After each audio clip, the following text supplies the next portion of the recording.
welcome back to my film and TV channel. Hope you're all staying safe and well. I've been trying to watch this film for a couple of months now, 2 or 3 months. I finally managed to get a streaming of it because when it was first released back in January, February, I think it was. I've got a date here somewhere. It was getting okay scores. Not fantastic, but it was getting some okay scores and some interesting actors in it, like Ben Kingsley was in this as well. So I was sort of looking forward to it. It's called William Tell. There you go. Poor man's Robin Hood, of course, William Tell. But a 15 certificate, long. Yeah, 133 minutes, but it's an epic. It's classed as an epic. There you go. That's a word that they use as a classification. I'm not too sure people would ultimately agree. An epic historical action film. Oh, it's not fantasy, isn't it? It's not real, is it? It wasn't real. I don't think it was real. I might be wrong. It'd be like Robin Hood. It's just a legend. Directed and written by Nick Ham, based on the play of the same name by Friedrich Schiller. I'd like to see the play on this done on stage with all the extras, but it probably wouldn't have been. This stars in the main role of Wilhelm Tell as Claes Bang. Looks the part. I'm not totally convinced he was the part, but he looks the part. Connor Swindles, Golshite, Ferrani, Jonah Hauer King, Ellie Bamber, Rafe Spall, yeah, I think I noticed him, yeah, Emily Beecham, Jonathan Pryce, yes, and Ben Kingsley. And it's 14th century Switzerland. Who'd have thunk they'd have people and armies and things like this? You thought they'd be staying neutral, wouldn't you? 14th century Switzerland. A once peaceful hunter leads his people to rebellion after his family and country are threatened by a tyrannical Austrian king. The year is 1307 and the Holy Roman Empire is crumbling as its grip on Europe loosens. New dynasties such as the Austrian Habsburg family encroach on new lands desperate for power. In Switzerland, the once peaceful country is overwhelmed and bows under the pressure of the Austrian might as it advances and upends the quiet lives of the Swiss peasants, the poor Swiss peasants. This was released on the 10th of January, so took me a little time to get hold of this because I'm recording it on the 21st of April 2025, so January, February, March, so over 3 months later. Tagline for this, join the resistance. There you go. So as I said, it's a poor man's Robin Hood, of course it is. As far as epics go, sadly this doesn't always tick the boxes. Even the classic apple on the head sequence is, pardon the pun, a bit hit and miss. But it was interesting. It was well done. It's everything about this is well done. I've always thought that poor Wilhelm himself was underappreciated, as I said, when compared to such heroes as Robin Hood. But there's an adventure here to perhaps rival that of the Sherwood adventures, but this just doesn't quite pull it off. It just doesn't quite invigorate me when I was watching it at just over 2 hours. Steve Pond from The Wrap did like it. He gave it 75. He said the film is big, brutal and beautiful, over the top at times and stirring at others. I do love the little bit of brutality, a little bit chopping off bits of bodies. I always like that. That's always appeals to me. And it has its rallying to the cause moments, of course, sort of Braveheart moments where they walk around shouting words to instill glory into people. But I wasn't overly invested overall to get the sort of goosebump moments that I would get from something like Braveheart, even though obviously I'm a good English lad. Obviously it's sort of get the old goosebumps on the, Braveheart, I don't deny it is my favourite film probably of all time, action adventure film, but I must have watched it into triple figures now. But so this doesn't have that I'm not investing in the characters, William Tell and other guys, all the goodies. I don't really invest in them that much.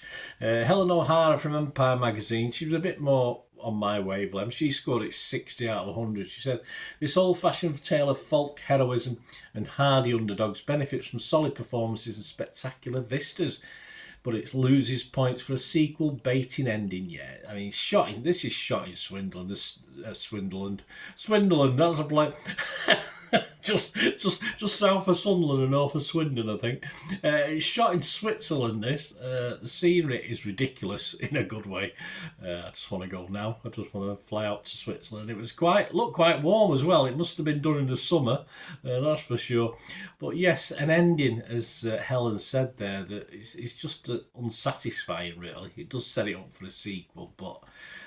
You don't need to do it. You don't need to do that sort of, just have the uplifting ending, and then you want to do a sequel, and you can get round to, starting somewhere or adding bits to it. But yeah, it just leaves it all, not underlined properly. It's not finished. It doesn't say you can't. It says the end at the end, but it isn't really, if you know what I mean. Although it never says that anymore, does it? Remember in the old days, you used to put the end up at the end. Why don't they do that anymore? I have no idea.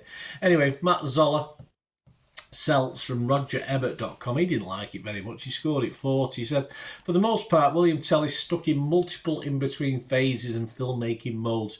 It's far too violent and disturbing for little kids, but feels a bit too popcorny to pass muster as a serious epic drama. Yeah, it does try hard. It's certainly not for little kids, that's for sure. Although certain scenes in Braveheart, which I wouldn't mind, I sort of let my children watch, but even some of those scenes were a bit harsh, weren't they? Adults may find themselves checking the phones at times until the next action scene comes along, because it does drag in parts. And the cast itself is a mix of talent. The lead, Mr. Bang, has the presence, doesn't have Bang for his book, has the presence physically, and initially I quite liked him. I quite liked the look of the part he was playing, but it never really developed for me, his character. I found him a little one-dimensional, a little bit uninteresting, rather than fun to watch. And a couple of the bad guys offered a bit more, of course. Wouldn't have minded seeing more of Kingsley.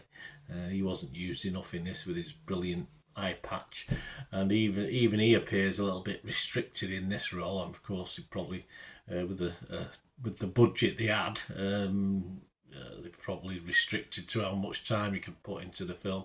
But yeah, I mean, an epic like this deserves a 2-hour plus runtime. But sadly, this did drag at times. That's the problem. It's hard to pick too much fault with the presentation. Some of the scenes, some of the battle scenes were fine. Some of the fights, the choreography is fine. Even if the peasants are revolting, yeah. But it never really grabbed me and made me care about our hero or his various allies as well, who didn't all come through this, of course, in one piece. It's okay in bits, but I won't be rushing to sit through it again, as I will with some of the classic adventure stories, Robin of Sherwood and all these sort of things, even the Robin Hood version that came out, and things like Braveheart, stuff like that. So I can never envisage myself sitting through this one again in theory. If there is a sequel, I might do, but again, I'm not going to sit on the edge of my seat waiting for it. What are others thinking? Well, Rotten Tomatoes, an average of 5.5 out of 10 with 46 critics, so not great. The consensus of the website, William Tell finds a worthy embodiment of the folk hero in a capable Clay Spang, but this historical epic repeats too many familiar beats to stir up its own distinctive legend. Metacritic, just 52 out of 100 based on 12 critics. Internet Movie Database, just under that magical 6 out of 10 that I like to see for a film. 2,500 scores and reviews. And it's getting 5.7, which is he's gonna hang around that sort of score, I think. Personally, I would be fresh on Rotten Tomatoes. I'd probably say 52-48 fresh. I'm a bit mixed on Metacritic, I say.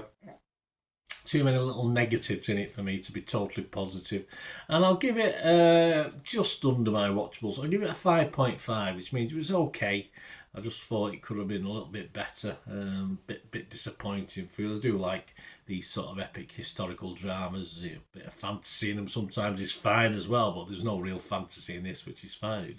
It's more real life, is it? Sort of Middle Ages, medieval stuff. I can live with that. I mean, of course, once you see Ben Kingsley with his sort of gold, was it like a gold eye patch or a silver eye patch, whatever it was, you think you just imagine a dragon flying over the castle or something like that. But it's not that sort of film. It's it's William Tell. It's the poor man's Robin Hood, of course it is. Anyway, thanks for watching, guys. Let us know your thoughts. So I hope you enjoy what I try and do. I try and give other people's opinions and then balance it out with my own and whether I agree or not.